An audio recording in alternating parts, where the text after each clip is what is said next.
I'm unfortunately guilty of not being one of those very conscious parents and not appreciating my son for everything that he is. He is very different. He's very full on. He is really out there. He is very clever. He just does not goddamn stop even in his sleep like your son. And I don't know how to deal with that shit sometimes, and I just lose it. And we were talking last night about how we speak to our son. And I know I'm not a bad mum. I know that I only did what I knew then. Yeah. How old's your son? He's 8. Beautiful. Do you know the best thing about this scenario right now? What? Do you know when a child's brain becomes fully developed? When they're about 10? No, 28. Oh, 20, oh, thank God, I can fix it. Yeah, you can. But here's what we need to understand as parents.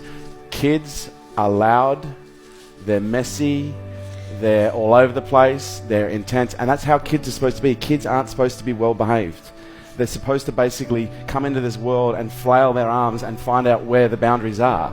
That's what kids do. And our job as parents is to allow them to find those boundaries safely.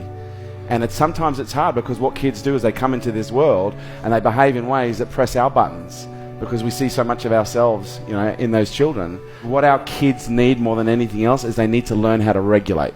Most of you who don't know how to regulate is because your parents never demonstrated it to you. Because when a child is having a meltdown, what do most parents typically say? Stop it. Just stop it. For God's sake, stop it. Go to your room. I'm sick of hearing you carrying on. Whereas what a child needs in those moments is a nice, calm parent in the midst of a shitstorm is just to get down on one knee and grab them and bring them in and just hold them and say, it's going to be okay. Just breathe. Just breathe. A child can feel the quality of your presence. And if you're just being with a child, but you're not present with a child, they will literally behave in all sorts of abstract ways because all they want is to feel your presence. Because every time you get pissed off, they may not get the form of presence that they want, but they get the energy. They get the connection. It might be a fit of rage, it creates more pain, but there's a part of them that goes, finally, I'm connected. We need to understand when a child is upset, they just need to be shown how to regulate. And you've got another 20 years to work it out. And he'll push every button on the way, don't you worry. He goes, I'll keep pushing your mum. And I went, oh, fuck.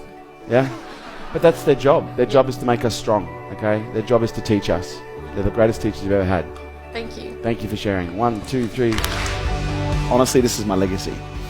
And there would be no greater gesture that you can do than to hand this down to the next generation. Show your kids how to regulate and demonstrate to them what calm looks like in the midst of a storm. But I do think parents need to understand the responsibility that is involved with bringing up a child. You've got to ask yourself the question, what kind of a world are we trying to create here?